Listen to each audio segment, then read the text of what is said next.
I won't let my moderate to severe plaque psoriasis symptoms define me. Emerge as you. In 2 clinical studies, Tremfya guselkumab, taken by injection, provided 90% clearer skin at 16 weeks in 7 out of 10 adults with moderate to severe plaque psoriasis. In a study, nearly 7 out of 10 patients with 90% clearer skin at 16 weeks were still clearer at 5 years. At 1 year and thereafter, patients and healthcare providers knew that Tremfya was being used. This may have increased results. Results may vary. Serious allergic reactions may occur. Tremfya may increase your risk of infections and lower your ability to fight them. Before treatment, your doctor should check you for infections and tuberculosis. Tell your doctor if you have an infection or symptoms of infection, including fever, sweats, chills, muscle aches, or cough. Tell your doctor if you had a vaccine or plan to. Emerge as you. Learn more about Tremfya, including important safety information at tremfya.com or call 1-877-578-3527. See our ad in Food and Wine magazine. For patients prescribed Tremfya, cost support may be available.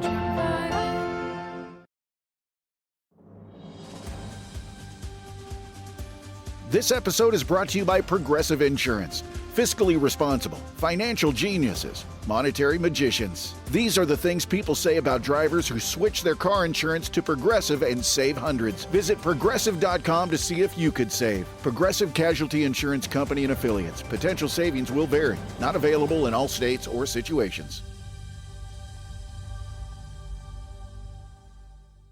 It took a lifetime to find the person you want to marry. Finding the perfect engagement ring is a lot easier. At BlueNile.com, you can find or design the ring you've always dreamed of with help from Blue Nile's jewelry experts who are on hand 24/7 to answer questions, and the ease and convenience of shopping online. For a limited time, get $50 off your purchase of $500 or more with code POD at BlueNile.com. That's $50 off with code POD at BlueNile.com.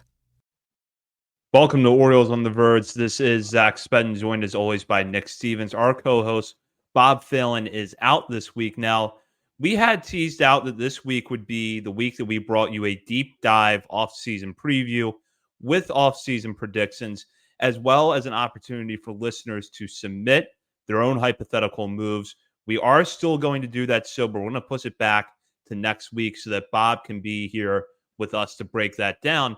In the meantime, though, we still have some interesting moves to discuss, including a few minor league free agent signings the Orioles have made, as well as the club's decision to decline their team option on Danny Coulombe for the 2025 season.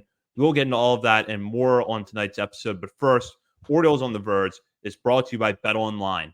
BetOnline is the world's most trusted betting platform and your number one source for online betting. From the earliest odds to in-game live betting, BetOnline provides you with all the action and the ability to watch the games as they happen. With the largest selection of odds on everything from football, NBA and college basketball, NHL to UFC and MMA. Head to BetOnline today to get in on the action with America's most trusted site for online wagering. BetOnline, the game starts here. Last week, on Monday, the Orioles made a few decisions regarding team options for the 2025 campaign. Ryan O'Hearn, Sir Anthony Dominguez, and Cionel Perez had their club options picked up, with Dominguez and O'Hearn's options both worth $8 million, while Perez's came in at $2.2 million.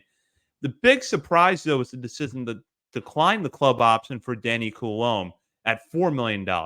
Now, Coulombe did miss a good chunk of the 2024 season with an injury, but when healthy, generally was effective for the Orioles, and that came off of a very good 2023 season.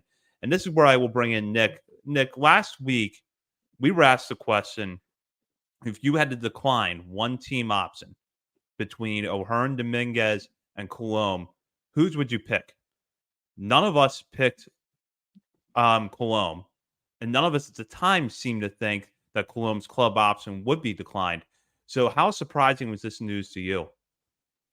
This was really shocking. Yeah, I didn't even think about Coulombe for a second. Like I said last week, he honestly was one of my favorite pitchers to watch on this team. I just kind of felt like, and I feel like a lot of other people felt like this as well, that when Coulombe came in the game, that you felt good, you felt confident that he was going to get the job done. And at that price tag and the production he's given you, it just felt like an absolute no-brainer.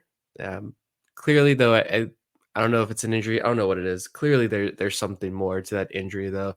I just kind of, A lot of talk about the fastball velo and everything, spin rates, all that down when he came back in his rehab outings, and he pitched a couple of innings back in the big leagues when he returned.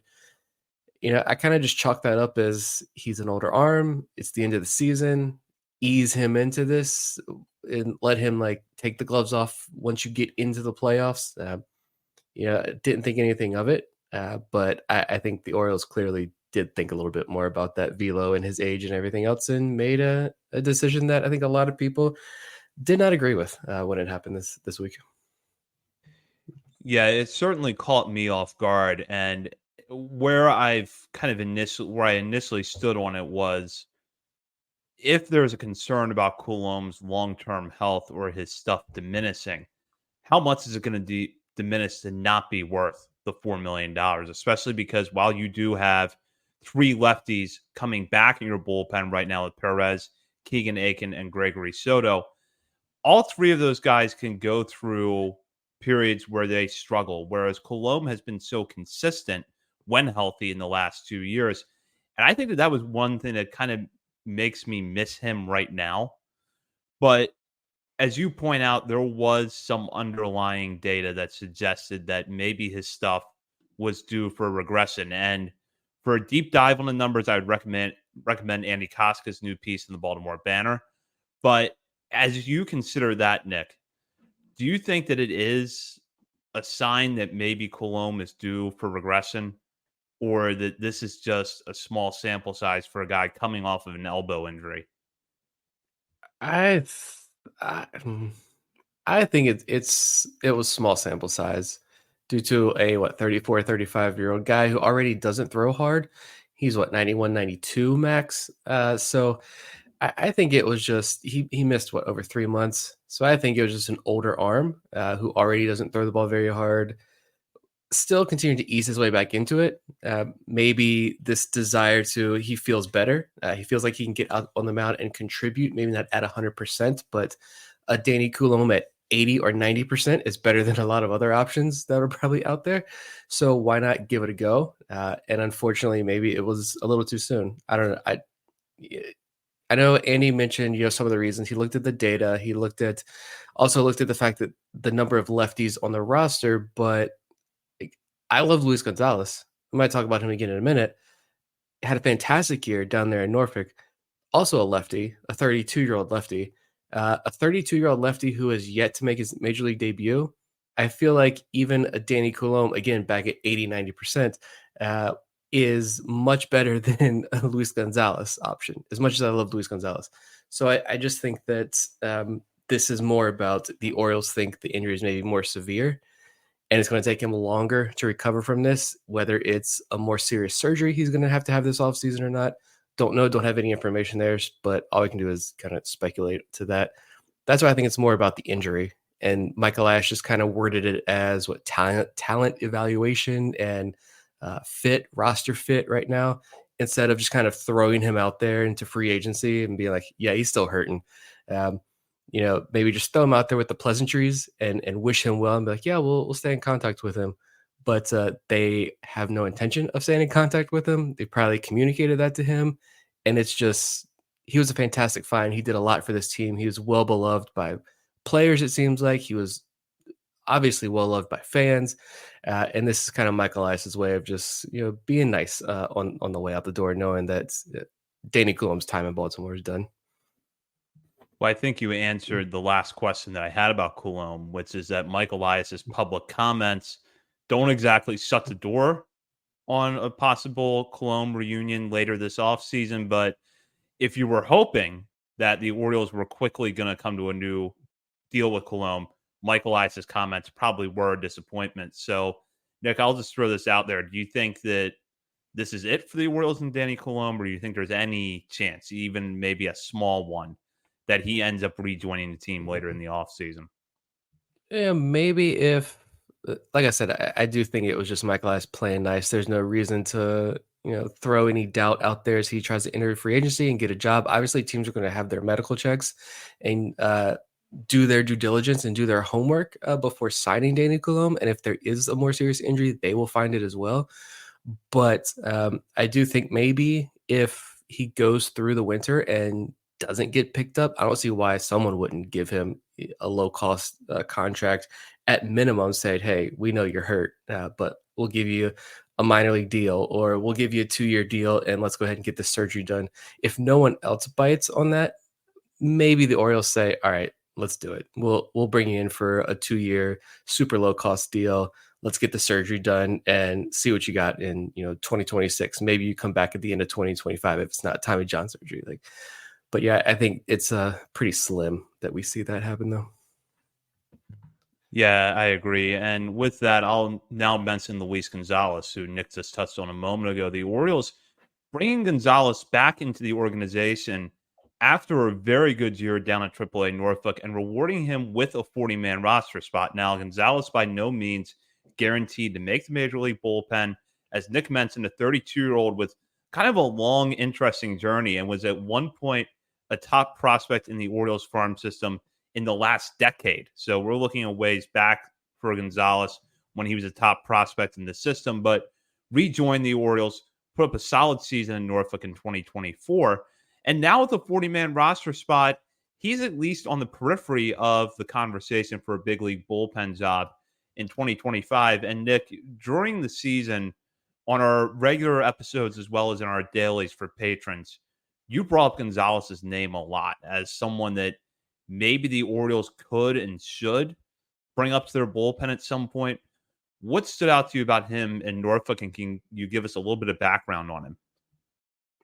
Yeah, I just felt like he's a two-pitch guy, strictly a reliever. Like you said, he's 32 years old, hadn't pitched an affiliated ball since like 2021 with the Giants. But this is a guy who, he was signed all the way back in 2010 by the Phillies as an international free agent, spent numerous years in Baltimore organization, like 6 or 7 years, I think 6 years in the Orioles organization.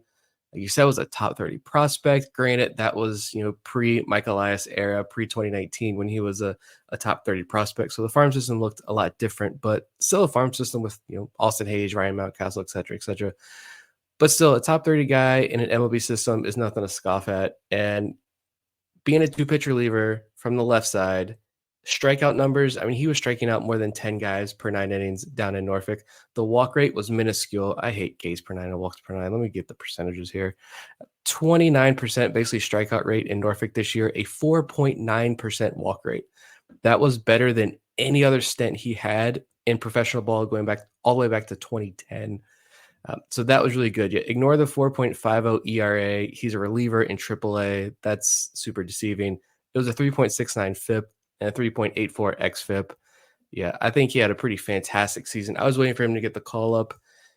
We'll see if he survives on the 40-man throughout the offseason, but I think this is a pretty deserving. I would love, whether it's with the Orioles or not, I would love to see him get an opportunity to at least make his major league debut, get that experience. That's worth pointing out with Gonzalez as well as Das Cameron, who I suspect we'll talk about in a few minutes. Just because someone is added to the 40-man roster now does not guarantee that they're going to remain on the 40-man roster for the entirety of this offseason. It could only, and in fact, not even a guarantee they're going to remain on the 40-man before pitchers and catchers report to camp in February. I will throw this out there, though. Let's just say, for the sake of this discussion, that Gonzalez does stick on the 40-man, at least into spring training. What would have to break his way to get a big league job? I think that'd still be pretty tough because, like you said, you already got Keegan Aiken, who was, for the most part, really good last year. Clearly, he's going to have a role going into next year. The Orioles traded for Gregory Soto. I know he got better as he settled in, and I think the Orioles aren't going to give up on him anytime soon. Clearly, this organization, I go back to the Eve Rosenbaum interview when she was on and the way she talked about Ciano Perez. It is very clear. I don't think things have changed it's been probably 2 years since we did that interview.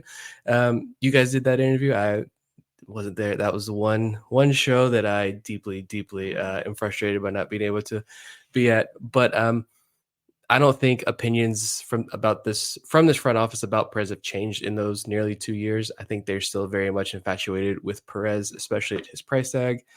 So I think Gonzalez, November 4th, as we'll get into here in a second. November 4th was the day that it's like over 600 minor leaguers became free agents. Luis Gonzalez would have been part of that group. And I think this is the Orioles' way of just, we've got an open 40-man spot right now. We do like him. It was good to see that. We do like him. We just want to hold on to him for now. If we got to try to slip him through waivers later, we can, but we don't want to lose him on November 4th. So let's just go ahead and add him to the 40-man roster right now and see how this. This episode is brought to you by Progressive Insurance. Fiscally responsible, financial geniuses, monetary magicians. These are things people say about drivers who switch their car insurance to Progressive and save hundreds. Because Progressive offers discounts for paying in full, owning a home, and more. Plus, you can count on their great customer service to help you when you need it, so your dollar goes a long way.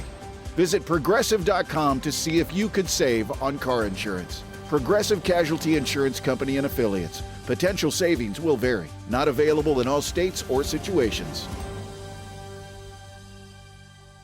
I won't let my moderate to severe plaque psoriasis symptoms define me. Emerge as you. In 2 clinical studies, Tremfya guselkumab, taken by injection, provided 90% clear skin at 16 weeks in 7 out of 10 adults with moderate to severe plaque psoriasis. In a study, nearly 7 out of 10 patients with 90% clearer skin at 16 weeks were still clear at 5 years. At 1 year and thereafter, patients and healthcare providers knew that Tremfya was being used. This may have increased results. Results may vary. Serious allergic reactions may occur. Tremfya may increase your risk of infections and lower your ability to fight them. Before treatment, your doctor should check you for infections and tuberculosis. Tell your doctor if you have an infection or symptoms of infection, including fever, sweats, chills, muscle aches, or cough. Tell your doctor if you had a vaccine or plan to. Emerge as you. Learn more about Tremfya, including important safety information at tremfya.com or call 1-877-578-3527. See our ad in Food and Wine magazine. For patients prescribed Tremfya, cost support may be available.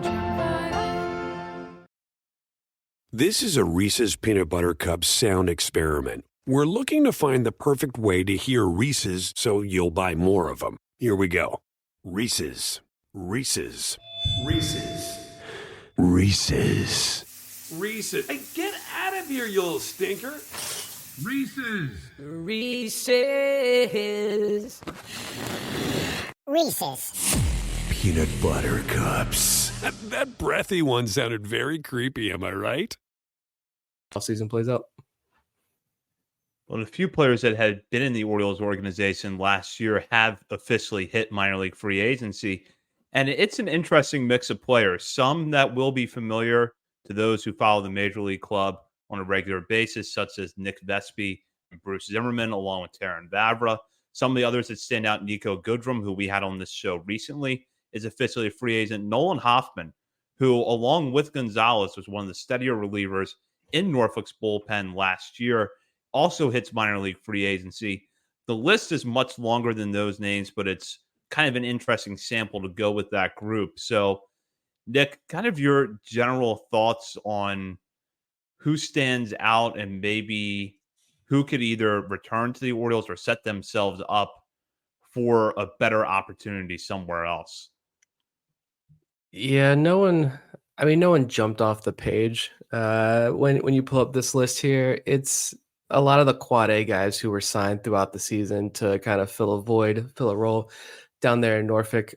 It is not shocking at all, and I doubt either of these guys return, which it does feel weird just to take a moment and you see Bruce Zimmerman on that list and Nick Vespi on that list and think that's probably the end of the era, an end of the Bruce Zimmerman, Nick Vespi era in Baltimore. And, as people who have followed the minor league system for as long as we have, I remember watching Nick Vespi as a starting pitching prospect when he was down in Aberdeen when it was a short season team. And Bruce Zimmerman, obviously local guy, awesome backstory, easy to root for, comes over in the trade from Atlanta. So of course he was part of the Kevin Gossman trade. Right? Yeah. So of course you trade away Kevin Gossman. He's part of this deal. You want to see him succeed to help make that trade look a little bit better. And Zimmerman would give you flashes. It always seemed like he'd have the big spring training outing, or he would come up early in the year and he'd have that big outing. That changeup would work wonders. You'd love watching the changeup. Like, that's the pitch. That's going to help take him far in this league, even if it's just like a number 5 starter. And then he would fall apart. And he was never able to stick with the big league club.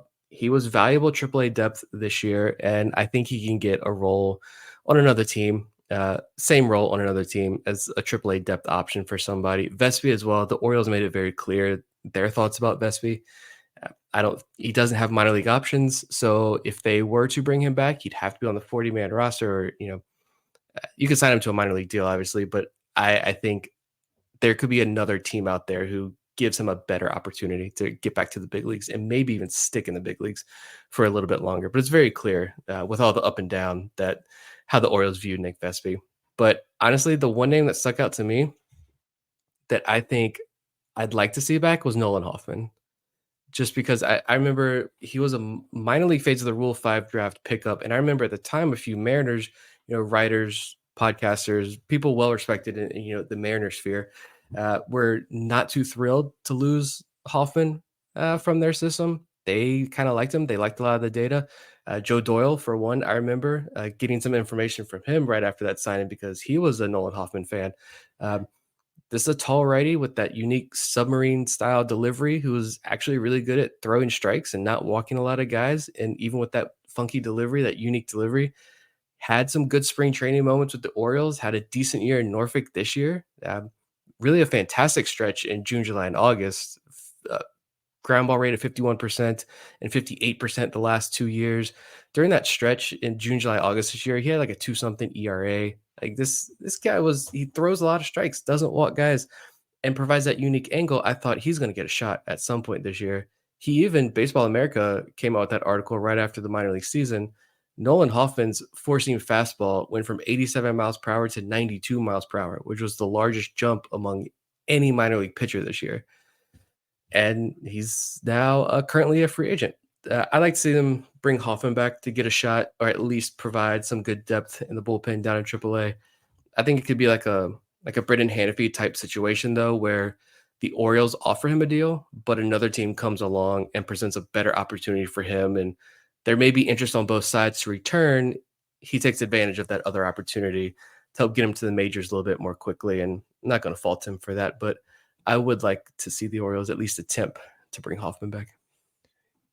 I think this is one byproduct of the Orioles being competitive now and having more depth at the major league level and more quality depth at the major league level, is that players like this are going to go elsewhere to get that opportunity. And you would love to bring Hoffman back for some of the reasons you touched on, mainly the fastball uptick and the fact that he was not walking guys, even with that fastball increase. And the other thing that I really like is that consistent throughout his minor league career, go back to when he joined Seattle's organization in 2018, ground ball rates above 50% across the board. He's had some years where ground ball rate has been in the 60s. So this is a guy that really does a good job inducing soft contact. And with that velo uptick, I have to think a lot of teams were paying attention. And I kind of wondered leading up to the deadline, could Hoffman be the guy that sort of goes in the move that we saw Trey Mago be sent in with Eloy Jimenez, where you have the salary dump and you give up someone who's not necessarily a top prospect, but who could be useful to a major league team, at least in the short term. Hoffman, I thought, was kind of close to fitting that bill, so I wouldn't be surprised if there was a lot of interest in him. Yeah, he's 27 years old, so a little bit older, but I mean, I think that's still a pretty good depth option. You can bring him in on a minor league deal and give him a shot eventually. I seriously thought he would get it this year with the Orioles because he seemed to really take a good step forward this year. Again, I'm not diving into the data, not looking at some of the things the Orioles are looking at, obviously, but just on the surface, Hoffman seemed to take a step forward this year, and he's a unique pitcher. But yeah, we'll see if he comes back or not. But yeah, there really wasn't no other surprises here on this list. I mean, without looking at Norfolk's roster right now, and obviously where the Orioles could go, they're going to make a lot of minor league signings that are going to make a lot of people mad because everyone likes to get mad at minor league signings, even though they mean it's just depth. But I don't know, maybe Taron Vaver comes back because he can play so many positions. They lost him there last year, but they brought him back. They didn't draft him, but they traded for him. They helped develop him. I could see maybe, hey, like, this is who we want you to be. You are AAA depth, but you provide a service force down there playing multiple positions. Maybe they bring Vavra back, but I don't say that with any anticipation that can he crack the major league roster and help out the major league roster. I think that would strictly be a depth move if he does come back. Yeah, I agree. And he's quality depth. He's a good guy to have in your organization, but I definitely don't think with where the Orioles stand right now in their infield situation that Vavra would have a shot. And that's even if they move on from one or two guys this offseason. There have been some other transactions, and Nick wrote about them over at our Substack, oriolesontheverge.substack.com last week. One of the names the Orioles recently acquired should be familiar because he was actually just in Norfolk back in 2023, and that is Daz Cameron, who the Orioles acquired in a deal for cash considerations with the Athletics. And then they also picked up a couple of pitchers on minor league free agent signings. So, Nick, can kind of give us a little bit of background about what you covered there at Substack. Yeah, I thought hadn't used that in a while. It's like, why not? Felt like writing something up. Good way, minor league signing's good way to get back in the groove of writing some stuff. Daz Cameron, I feel like was just Daniel Johnson. They slipped through waivers and he did not accept that assignment to Norfolk. So I think Daz Cameron is that replacement. But when you look at his numbers at the major league level with Oakland last year, let me pull, make sure I got the right ones here. His AAA numbers. It was the splits. That was what I highlight in the article. He was awful against right-handed pitching last year. He hit just 158 with a 190 on base percentage, had a 401 OPS, a 3% walk rate, and a 14 WRC plus against right-handed pitching with the A's. But against left-handed pitching, he hit 253, 817 OPS, 11.5% walk rate, and had a 134 WRC plus. So I think this is a guy who can play all three outfield spots. He can hit lefties pretty well in the major leagues. As a fourth, fifth outfielder in the big league roster, I think he's a pretty fine piece. And assuming that maybe they can DFA him and he can slip through waivers and accept an assignment to Norfolk, he is a very solid option to once again have back in Norfolk. He played very well for them year before last, 2023. I don't mind having Daz Cameron back in the system. Yeah, I agree. I think that that's a good move. And, the kind of depth that the Orioles had at Norfolk in 2023 is something that I think they should get back to because we saw last year where when the injuries pile up at the major league level, it's good to have an insurance policy down there at AAA. So even if Cameron ends up not appearing in the game for the Orioles this season, where has a very limited role, but he sticks in the organization, I think that can help them out a lot. Yeah, as far as outfielders go, you got Dylan Beavers, you got Judge Fabian, but those are highly rated prospects who you don't want to rush up too soon. Shane Fontana, I think if he remains in the organization for another year, I thought he might have been a free agent by now, but like that's again minor league depth. And Hudson Haskin, I feel like we've talked about Haskin a lot and where he's at in his development. Daz Cameron's already proven he can do at least something at the major league level, but I also like the two pitchers. Just touch on them for a second. Older guys, get their names here. Yaramil Geraldo and Rodolfo Martinez. Geraldo's 28 years old. Rodolfo Martinez is 30 years old. Neither of these guys have pitched in affiliated ball in a couple of years. They were both in Mexico this past year. I think Geraldo was in indie ball for a couple of years. Martinez was...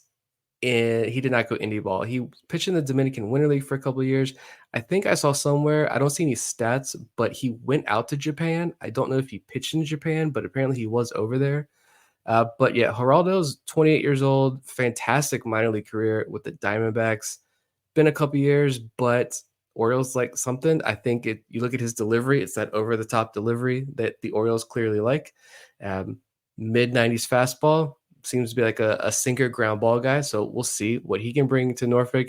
Rodolfo Martinez, though, is a guy that I'm really interested in just because he might be 30 years old and he hasn't pitched much at all, even internationally over the last 3 years.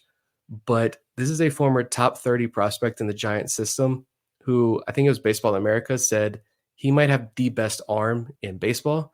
The problem is it almost gives off vibes of like Wanderson Charles. He has no idea what to do with the arm. And I think that's what caused him to end up going internationally, not getting a job after his 6 years with the Giants. But the Giants gave him $350,000 as an international free agent.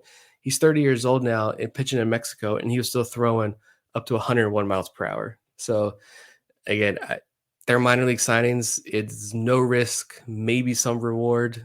The Orioles are going after a lot of these guys. Albert Suarez, obviously, Luis Gonzalez, who we just talked about. Guys who they're digging deep to find some of these arms. Clearly, they have traits that the Orioles covet and like, and maybe they can be something. We'll see once they get to spring training and evident. Norfolk, obviously, once the season starts, if they even make it that far. But they're intriguing, something fun to talk about here in November.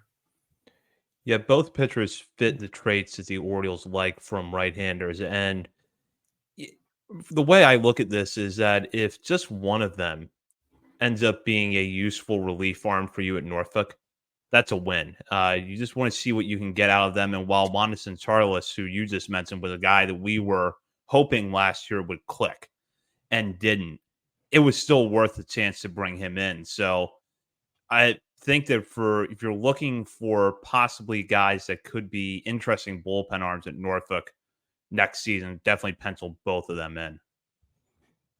Yeah, we'll see what you've got new director of pitching, Forrest Herman there. You get down there in Norfolk and work with Justin Ramsey and see what happens. Clearly, like I love signings like this because when you're watching Norfolk this year, when I know we watch a lot of minor league games, when we're watching Norfolk, a lot of people are going to be like, the 30-year-old guy, never heard of him. All right, not going to pay attention. But I love paying attention to stories like this and guys like this and seeing, all right, could this work? Is there something there that could make you believe, all right, if the Orioles really need a relief arm and, Rodolfo Martinez is down there in AAA and he's not walking a ton of guys, he's holding 98, 99 miles per hour out of that bullpen for a full inning, he could give you an electric outing or two in the major league level. And like you said, even if it's just one outing to help fill the void for injuries and then they have to DFA him and they lose him, it's a 30-year-old they signed out of Mexico who hasn't pitched in pro ball in like 4 or 5 years. That's a huge win. It's just a fun storyline when you're following the minor leagues. We'll have a lot more for you next week about the Orioles offseason as we make our offseason predictions. We'll predict what players the Orioles might or might not acquire through trades or free agency, which free agents might or might not come back to Baltimore, all of that and more. And we will also take questions from our listeners with hypothetical trades and free agent signings for the Orioles. If you're a member of our Discord community, you've already submitted a proposed move. Thank you for doing that. We will take that on air next week. If you haven't had a chance yet, either reach out to us through Discord in the podcast mailbag channel or through whichever social media channel you catch this episode, of which there are plenty, including Facebook, Instagram, Threads, X, TikTok, and YouTube. We're also over at Substack, as I mentioned, oriolesontheverge.substack.com. And while you're browsing around the internet, be sure to head over to our Patreon community and sign up to become a member. We will have exclusive episodes for patrons this offseason, including our top 50 prospects countdown, a daily show that will get underway later this winter. You're not going to want to miss that. For Bob Phelan and Nick Stevens, this is Zach Spedden. You've been listening to Orioles on the Verge, presented by BetOnline and part of the Believe Podcast Network.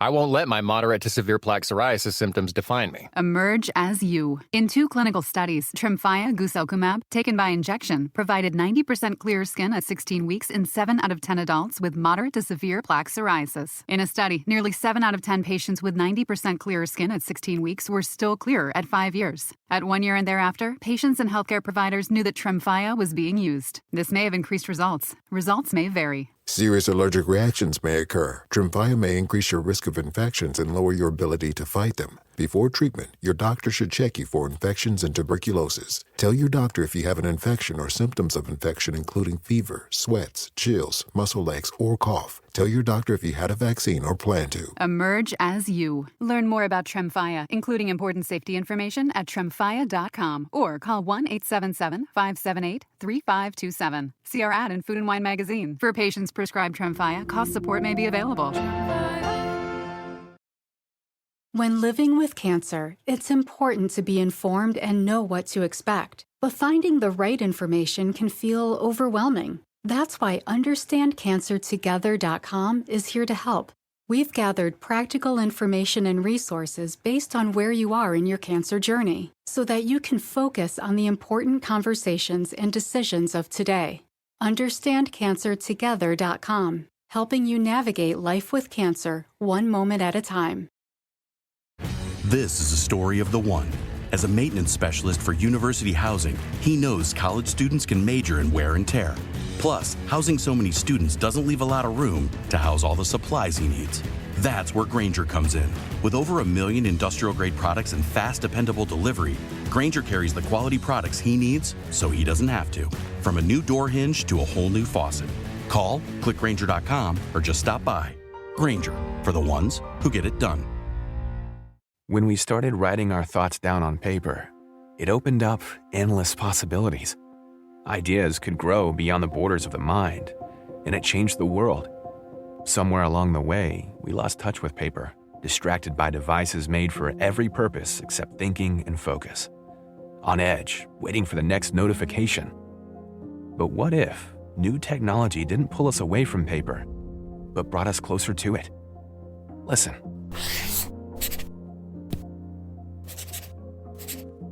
That's not paper. It's the sound of the new Remarkable Paper Pro, rewriting the future. A paper tablet with a true color ink display, gentle reading light, and unheard of tactility, with digital features for taking notes, thinking, and organizing, without any distractions. Paper is about to change the world again. Get your paper tablet at remarkable.com today. Bingo. All right, Phil, we're recording now, so it's live. Go ahead. Pick on me the way that you want to. Did I say that? I wouldn't say that to my son. Man, I mean, come on, man. Just go. This isn't CBS. All right, be quiet for a few seconds. Why would people want to listen to the Sims Complete podcast? Well, a couple things. One, if you like to see sons pick on their father, this might be the place. If you want to see a place where the father just kicks the out of his son, this would be the place. What do you like about it, Matt? Ditto. Father-son dynamic duo talking about the game of football that we love and share and appreciate together. And, you know, hey, it's an extension of what we did, right? Growing up, I was able to watch my father play football, then obviously watch him as a broadcaster. And then he taught me the game of football and share the wisdom that he learned throughout his playing career. And, you know, hey, sometimes we're full of it and sometimes we actually know a thing or two. Well, we do a lot of research. At least I do. You're a little spotty, but you know, you hang in there. It's fun. I love doing this and it's been awesome. Sims Complete. Check us out wherever your podcasts are available on the Believe Network. Appreciate it. See ya.